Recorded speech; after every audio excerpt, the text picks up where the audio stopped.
మేడిపల్లిలోని తీన్మార్ మల్లన్న కార్యాలయంపై దాడి జరిగింది.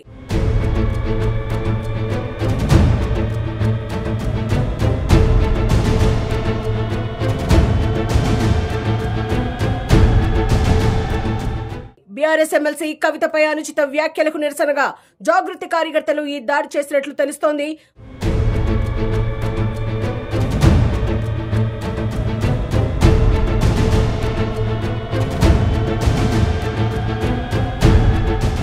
మేడిపల్లిలోని తీన్మార్ మల్లన్న కార్యాలయంపై దాడి జరిగింది. బీఆర్ఎస్ ఎమ్మెల్సీ కవితపై అనుచిత వ్యాఖ్యలకు నిరసనగా జాగృతి కార్యకర్తలు ఈ దాడి చేసినట్లు తెలుస్తోంది. మల్లన్న కార్యాలయంలోని ఫర్నిచర్ మొత్తం ధ్వంసమైంది. మల్లన్న గన్మెన్ గాల్లోకి 5 రౌండ్ల పాటు కాల్పులు జరిపారు. ప్రస్తుతం సంఘటన స్థలానికి పోలీసు అధికారులు కూడా చేరుకున్నారు. ఆఫీసులో మొత్తం 3 జాగృతి కార్యకర్తలు ఉన్నట్లు తెలుస్తోంది. పోలీసులు వారిని అదుపులోకి తీసుకున్నట్లు సమాచారం.